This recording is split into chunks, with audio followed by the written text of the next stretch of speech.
Hello, my name is Maddie Kulig and I am the owner of Madalynne Intimates. In today's video series, we are going to be sewing the new Madalynne Simplicity pattern, the S9802. It is a super so cute teddy as well as a matching robe. Specifically in this video, we are going to be going over the pattern, what you should have cut out, and in the next video we will start sewing. But before we get started, let me tell you a little bit about Madalynne, that's myself, and what we offer here out of our studio.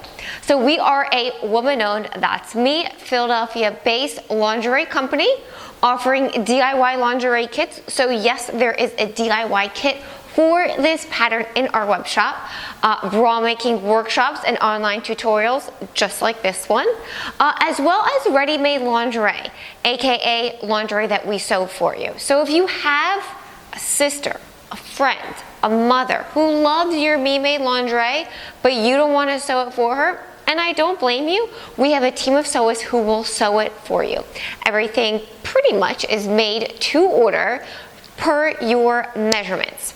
All right, so now I went through my whole spiel. One more thing I want to say is that I'm going to be going over slightly some pattern alterations, very slightly, but this video series will not be covering basics on how to sew. We have an intro to sewing lingerie course if you're interested in that, or specific fit alterations. If you're interested in getting into more specific or more advanced pattern alterations for the S9802, please reach out and schedule a virtual consultation with yours truly. All right, so let's get into the pattern, what you should have cut out, what materials to use, all that jazz. Now let's talk about the pattern pieces that you should have cut out for the 9802 teddy. You should have the front pattern piece number 7, the back pattern piece number 8, and the front band, which is pattern piece number 9. For pattern pieces number 7 and 8, which is the front and back, depending on what type of fabric that you'll use will determine whether you are using a lining or not. For this tutorial, we're using a really lightweight mesh, so we are going to line it with a soft stretch mesh. For the front band as well, since the front diagonal seam hits below the nipple, if you use a sheer mesh or a sheer lace like we are using, there could be some visible nipples, which is totally fine if you're just in your house. But if this is something that you want to wear out, let's just say you're making this as a beach cover-up or whatever, you might want to line it with something so that it doesn't have any nipple show through. The only other piece to cut out for the teddy is pattern piece number 10, which is the flounce. Again, depending on what type of fabric that you're using, you might have to line this fabric. We are using a lightweight mesh, so we are lining it with a stretch mesh, but on another DIY kit that we just did a thick lycra and we just kept it one layer. Let's move on to the robe.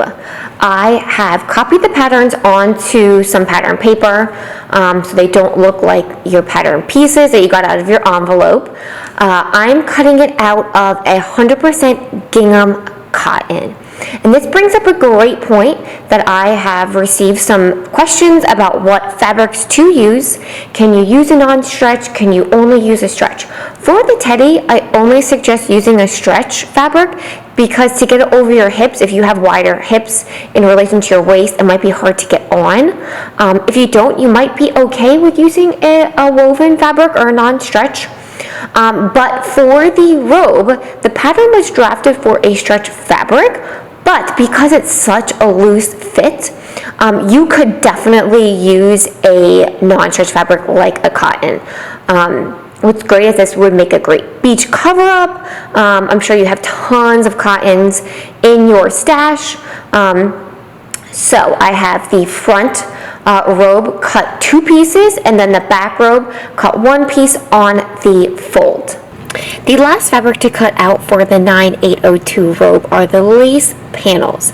Again, I have transferred the patterns to tracing paper so they don't look the same as the paper that comes out of the pattern envelope. For the sleeve as well as the front lace panels, they will be cut in 2 pieces.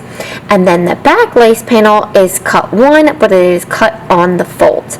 The only thing that is not shown for the cutting is the tie waistband. And that is because you can make it out of self fabric, or a much easier route would be to use like a grosgrain ribbon or some type of ribbon that you could buy or purchase at a craft store. So I will leave it up to you if you want to make it out of self fabric. Maybe you want to make it out of the lace, you can do that, or you can buy a pre-made rope, ribbon, or whatnot. The only pattern alteration I want to go over for the S9802 is with a bodysuit. One of the common complaints or concerns or things people bring up is, I'm too short-waisted, I'm too long-waisted, bodysuits never fit me. So let's just say you need to lengthen or reduce the length of the teddy. It is a pretty easy fit, so I would suggest making one and then seeing if you need to add it from there. But let's say you have a super long torso and you're like, it'll never fit me, I'm like 6'7", not gonna happen. What you will do is, it's what's called a slash and open method. Do a Google search, because I'm not gonna get into heavy pattern alterations, but it's a pretty common pattern alteration. You are going to slash through the bodice and lengthen it and add length here. You don't want to add it through the leg, you don't want to add it through the armhole, you want to make sure that it's right through the torso. And you're going to add the length that you want. But when you do that, you're also going to want to do it to the back too. So wherever you slashed and open on the front, you will lay the back over and make sure that you slash and open the same amount on the back piece.